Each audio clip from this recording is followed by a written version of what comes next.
Hey everybody, what's going on? Heatsoul here with another Master Duel video for you. So today we're going to be taking another look at Mathmech.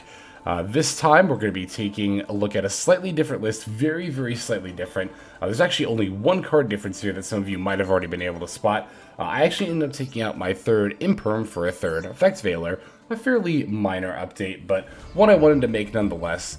I actually saw this comment, I can't remember if it was on one of the Discords. I saw it somewhere. Someone was saying that, like, you know, in Mathmech, if you're planning on going into Heatsoul, or if you are going into Heatsoul, then having 3 Imperm is kind of, like, weak, because you can't use the Imperm if you draw it off of Heatsoul, and I was like, yeah, that's a pretty good point. So I've kind of been thinking of taking the third Imperm out for, actually a third Ghost Spell is what I was thinking, just to kind of help against the mirror match, but at the same time, I was like, yeah, like, I do expect to run into a lot of Mathmech, and there are a number of other decks where Ghost Spell is still good against it, but I'm more thinking about that Sword Soul matchup, which I expect to be the next most common matchup after Mathmech, of course, and I'm like, it just doesn't really do anything in that matchup. Veiler, on the other hand, does, you know, obviously put in work against Sword Souls and Mathmech, and pretty much any deck, because, you know, obviously the vast majority of decks do run monsters and effects, go figure. So the other nice thing about Veiler, as opposed to Imperm, is that it can be used with Small World to find Circular. So I actually want to give a shout out to, I believe it was Pro Sketch OFW, who is a very regular commenter I see in the comments, who actually made that suggestion, pointing out the use with Small World. And like I said, I was kind of already looking for another, like, hand disruption tool to sub out the third Imperm for anyway, so I was like, you know what, that's actually totally fine, I'll go ahead and try that out. I even went ahead and crafted a third Veiler for it, so yeah, I'm definitely been liking it so far. I mean, I'll be honest, it's like, it's not a very noticeable difference, but I think it is one that's going to be impactful over time, especially coming up for the tournament gameplay, which I'm thinking about when these videos come out. I think this video is coming out on the 3rd, so it'll be tomorrow that I'm actually playing in the Master Circuit series. Unfortunately, I won't be streaming it, just because, I don't know, it's just more added pressure for me, as like, and I kind of want to focus on the actual gameplay itself. I'm not opposed to, like, streaming altogether, and at a later tournament, once I'm more just accustomed to it again, I might, you know, be comfortable enough to stream. But I think for this first one, I'm just going to more focus on making sure I play well. That's gonna be just, yeah, my priority there. So in any case, yeah, I've been liking this deck quite a lot. I'm actually thinking now that this is probably the deck I'm gonna end up using in the tournament. I was leaning towards Sword Soul Timmy just for, like, familiarity's sake. However, I will say that the power level of Mathmech is just so high. Plus, I mean, I've been practicing a lot with it on you know, ladder as well, so I've been getting more and more familiar with the deck, more you know, I'm at the point where I can, like, look at a hand and now just, like, immediately, like, think about the whole turn, and I don't have to, like, reference, like, sometimes I'll do this, as sad as this sounds, like, sometimes I have to reference my own combo guides for a deck that I'm, like, newer to playing, or, like, I'll get my notebook and look at my notes for the combo guide video and be like, wait, what do I do here again? But it's definitely been, like, a while since I've had to do that while playing Mathmech, so I'm definitely feeling comfortable in comboing and just playing with the deck in general. So, yeah, I've just been liking it a lot. I really like how it plays a lot, too. Like, there are very few Mathmech hands that feel bad, and I've talked about this before in the last video I did, Mathmechs, but this is a deck where, like, I truly don't care if I go first or second. Like, you just have 2 different but equally strong modes. Like, if you go first or second, then, you know, I tend to focus everything into, you know, setting up the factorial into Laplacian, and also possibly running out a Laplacian on turn 1 in addition to that, which is not very hard to do, and I said this last time, I'm so surprised more people don't play 2 of this card and try to do that, because hand ripping your opponent on turn 1 and then again on turn 2 is so good, and it's really easy to do. All you need is Circular plus Addition, or Subtraction, or Diameter, or Parallel Exceed will do it too. Like, as long as you have Circular plus, like, an Extender, you can do that play. But yeah, I don't know, I really like that you can do that on turn 1, and then if it's turn 2, then you just completely shift modes and then you just kind of go all in on Update Gem or Accesscode OTK, within reason, of course. So that's just, anyway, that's how I tend to play the deck, and I think it's really cool in that regard. But yeah, I think I've blabbed enough about the actual like deck itself. Let's go and take a look at some games, of course, right after we break this list down card by card. So we are playing 3 Effect Veiler, 3 Maxx, 3 Ash Blossom and Joyous Spirit, 2 Ghost Spell and Haunted Mansion, 2 Mathmech Sigma, 2 Mathmech Addition, 2 Mathmech Subtraction, 3 Mathmech Diameter, 3 Mathmech Circular, 3 Parallel Exceed, 1 Nibiru the Primal Being, 3 Cynet Mining, 1 Mathmech Equation, 3 Small World, 2 Called by the Grave, 1 Crossout Designator, 2 Infinite Impermanence, and then finally, of course, 1 Mathmech Superfactorial. It's going to round out the main deck.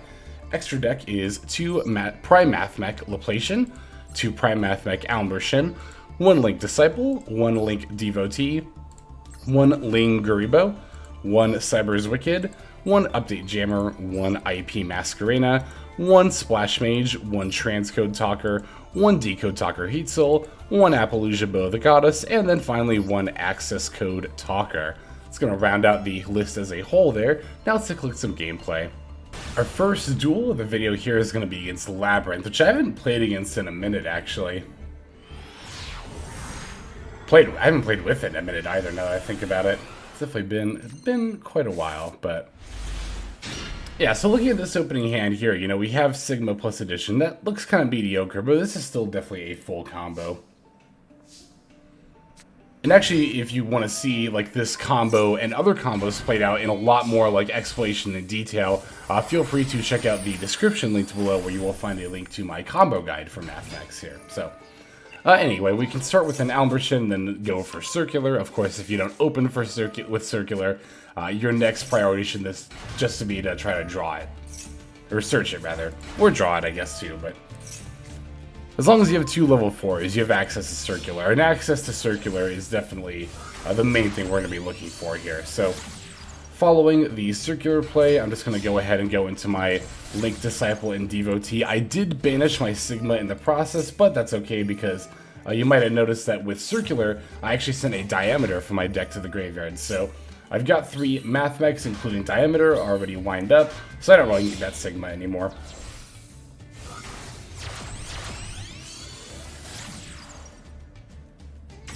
And this play will, of course, not only set us up with a live Superfactorial, but on top of that, it gets us the Linguriboh, Cyberse Wicckid for the follow-up Diameter, and then the IP Masquerena into Apollusa as well. And I mean, this hand is especially gross because we've also got Ghost Spell and Called By and Crossout Designator. Crossout Designator actually being fairly relevant because I could be playing against the mirror, although I will say I didn't set it here, which looks really weird. And that's because my opponent was representing this Labyrinth Stovey Torby the entire turn. What I mean by representing is that, you know, as I was doing stuff, my opponent was constantly getting prompts, you know, to respond with a quick effect. So the whole time I'm thinking, like, what could they possibly have? Like, if it was Maxx or Veiler or Imperm, they would have used it. And so after a while, I thought maybe it's Nibiru, because some players will do that. You know, I've talked about, you know, switching your toggle to off to hide Nibiru. Sometimes players will set their toggle to on, so that way when they actually do drop the Nibiru, it's like, you know, the opponent didn't see it coming because they've just been getting prompts to respond the entire time. I was a little paranoid that might happen, which is why I did not set the Crossout Designator. I figured, you know what, if my opponent tries to throw out a Nibiru at the end of the main phase, and I've already set Crossout Designator, then I'm screwed because I can't flip up the Crossout Designator. But if they try to throw out the Nibiru while I keep this Crossout in hand, then I can still chain to it if they have exactly Nibiru, which it turns out they didn't, but, you know, it's fine, like, not getting to set Crossout here. I think that's worth it. Like, the only situation in which it's really bad, like really bad, that I don't set Crossout here is if I'm playing the mirror match. So, given the exact situation, I think it was right to not set Crossout Designator. Now, granted, you know, again, the opponent did not have a Nibiru or like a response really that was relevant, so I should have said this after the fact, knowing the information that came as a result after the fact. But anyway, my opponent's going to flip up their Welcome Labyrinth. I was really scared, actually, that they were going to set up something with the Backjack that was going to be able to stop my Linguriboh from going through, which technically actually they did. Now that I think about this, could they not have used Dogmatica Punishment and targeted my Linguriboh, and then flipped up Welcome Labyrinth? Yeah, they really should have done that now that I think about it, but, I mean, the fact they didn't, that's totally fine with me. I'll just negate their Labyrinth and then they concede, so... relatively easy game against Labyrinth there. But again, they could have actually played around my Linguriboh if they had destroyed it with the dog. I thought that's what they were going to do. I thought that's why they went out of their way to set up the Dogmatica Punishment with the backjack, but maybe they just kind of... They could have misclicked, they could have forgot, they could have not bothered to read Linguriboh. Some people think Linguriboh is Linguriboh, which I actually don't blame them for. And I actually kind of don't like how similar those cards look for that reason, but at the end of the day, as difficult as it is for us Yu-Gi-Oh players, we do ultimately have to read the cards. So, anyway, let's just go ahead and move on to the next duel. Alright, so this time we're up against Branded Despia. Pretty unique build, honestly. I was looking at it. It's oh, the Gold Sark is for Despian Tragedy. That's right. I was like, why are they playing Gold Sark? I was trying to figure that out in my head. That's right, because it's kind of like another Foolish Burial for Despian Tragedy. So, going second here, and thank God, because this hand is god-awful going first. Small World does not actually bridge Maxi or Ash Blossom into anything relevant, so don't try to use Maxi on either of those cards. Or, I mean, Small World on either of those cards. Opponent does have a call by for my Ash for their Branded Fusion, but I'll just throw out the Maxi in response. Like, I'm only gonna get like 2 draws off of it, but that's obviously still better than just holding the Maxi in my hand. Even the 1 draw would be better. And I definitely need those draws right now. I need something. Granted, because I have Small World, there's actually a lot of things I could draw to make this hand alive. And Sigma is one of them. Small World can bridge Sigma into Circular by revealing either Valor or Nibiru, which is nice. So, opponent's going to throw out an Alembertain. Oh yeah, there was also this. I feel like my opponent misclicked here, because, I mean, am I crazy or did they just resolve this Lubellian and not activate the effect? Yeah, I think my opponent just straight up misclicked there, which is, you know, something I've done before. It's kind of the danger of, like, sometimes not sometimes actually, very regularly I just use right click to cancel instead of actually clicking the cancel button. But, you know, sometimes if you're not paying attention, you'll just right click reflexively, and I feel like that's probably what happened to my opponent here, but... Regardless, since they're throwing down the Alembertain now, I'm just going to imperm that. I was just going to imperm the Lubellian. To be fair, the Lubellian wasn't going to resolve either way, but I'll just imperm the Alembertain instead. Alright, this Diameter draw for turn is great here. So, since I'm going second, I'm switching gears and I'm just going for the, what do you call it, I was going to go for the Accesscode OTK, but the opponent obviously surrendered way in advance. So, but yeah, even if the opponent had not misclicked the Lubellian, we would have still had the Imperm for it. Might have actually been, well, I was going to say, it might have been a little bit worse, because then they would have had to discard. I wonder what they would have discarded. They clearly had Allure, Allure, and they had one of their card in hands. It would have been one unknown. Yeah, they would have discarded one of the cards. I would have impermed to negate it. They would have summoned Allure, though, and gotten to search a Branded in red. Would Branded in red have actually done anything? What was in their graveyard? What did they send off of the Branded Fusion? I mean, I imagine it was, yeah, Albaz and Despian Tragedy. So, they could have made a Guardian Chimera or a Mirror Jade, which definitely would have been annoying, but, I mean, we had Diameter plus Circular plus Mathmech Equation, so if it's just one disruption, I think we should still be able to... Oh, we have plays, you know, regardless, but it really would have depended. I don't know. Sometimes I get a little frustrated games like this. I'm like, I wish they would have misplayed. I wish we would have had, like, a more full game. But whatever. I mean, we'll take wins all the same. So that's going to be it for this game. Let's go straight to the next one. Alright, this time we're going to be up against Drytron, which I've been seeing a lot of lately. I feel like I've said that the last couple of times I've put against Drytron, but I feel like, you know, it definitely is coming up more and more lately. I don't know, I remember saying this back when Ben 10 got limited, that, you know, this deck is not dead just because Ben 10 is at 1, but I guess people are only just now starting to realize that. Anyway, this hand is, like, ridiculously good.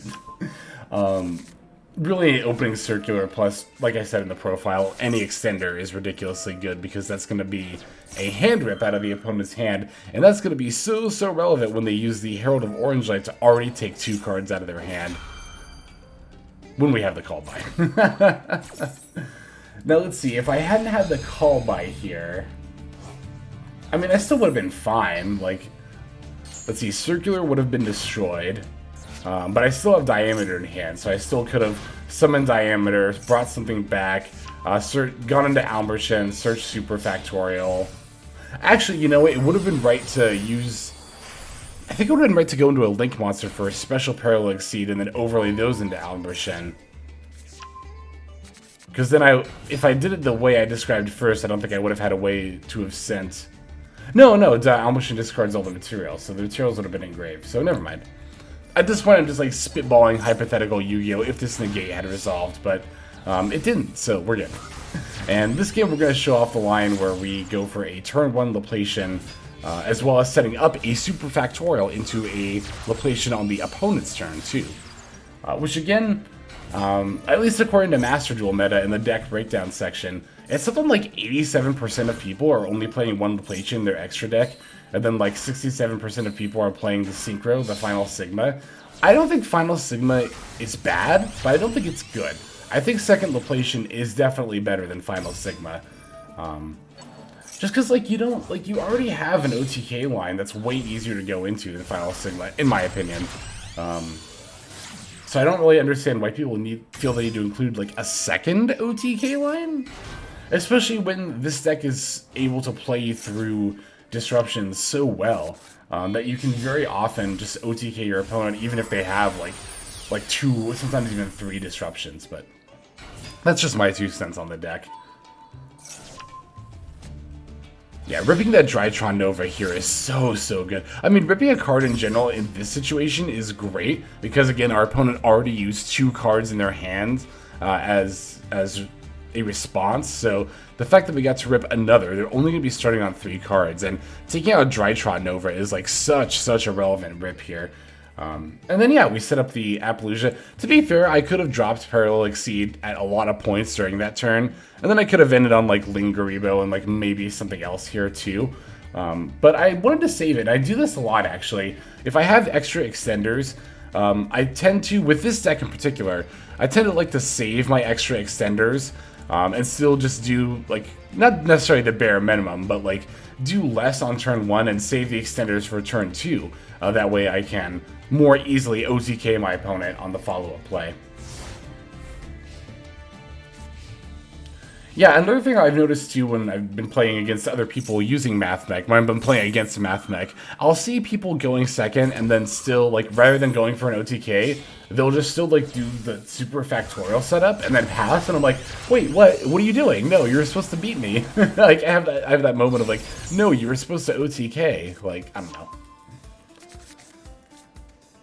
Yeah, I just think overall a very important mindset to have when playing this deck is just knowing when to switch gears. Like, knowing when it's time to stop trying to set up Superfactorial and when it's time to just go for an OTK. And the question I ask myself is just simply like, can I attack? If I can attack, let's OTK. If I can't, alright, let's set up a Superfactorial. So this was kind of a confusing play on my opponent's part. I mean, I get wanting to negate my monster to try to let their alpha... Well, I guess to be fair, their alpha Thuban was just not active here, because they didn't have anything to tribute off of it, so... But still, this Branded Fusion, I feel like they might have been able to use that. Well, you know, they could have, but then I still had 2 negates at the Apollusa as well. So yeah, as soon as Diameter comes out, I mean, I'm sure they know I've got the game at this point, so...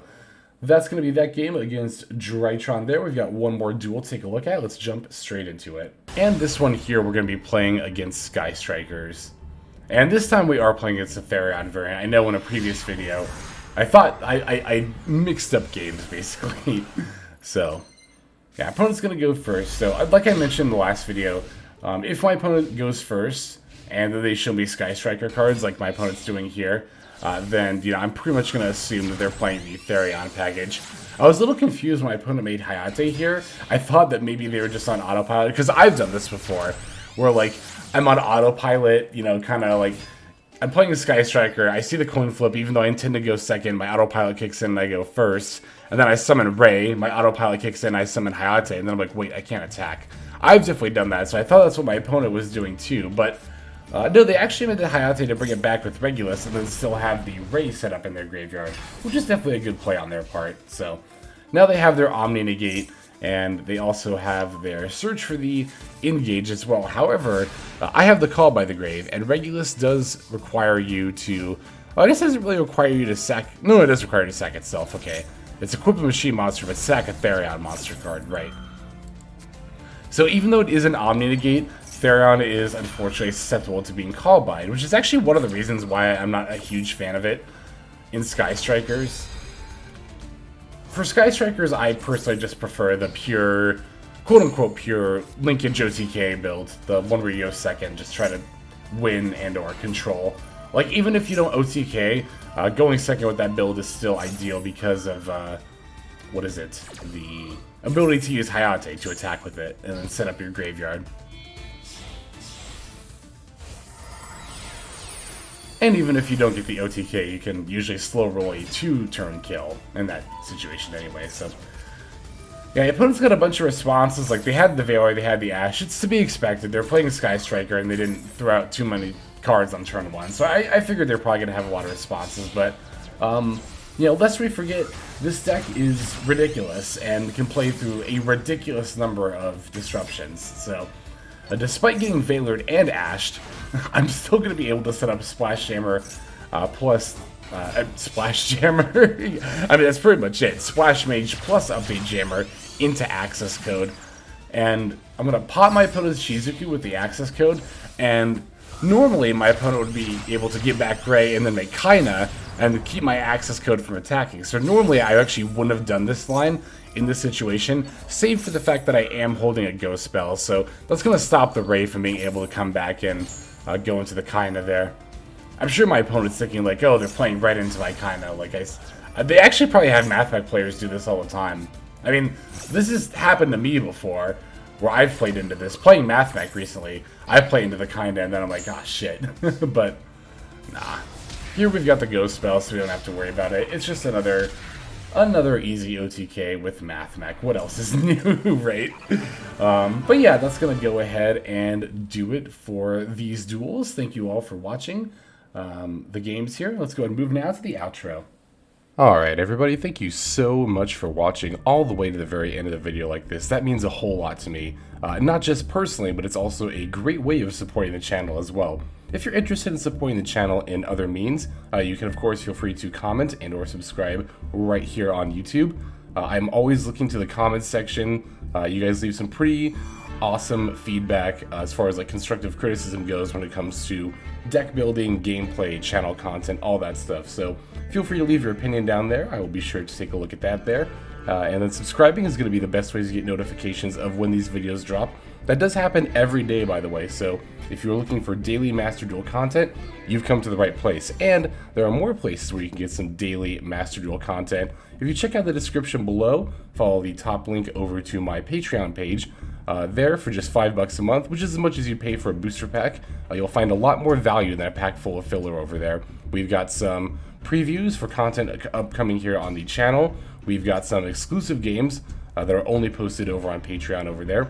We've got some Q&As, and then you can also have your name featured in this lovely credit sequence where I thank all of the people who are helping contribute over there on Patreon. It's a huge support to the channel, and it really means a lot as well. So thank you everyone who is donating that is featured here on screen. And again, you know, it's not just a pure donation, you do get some more daily Master Duel content over there just for being a part of the Patreon.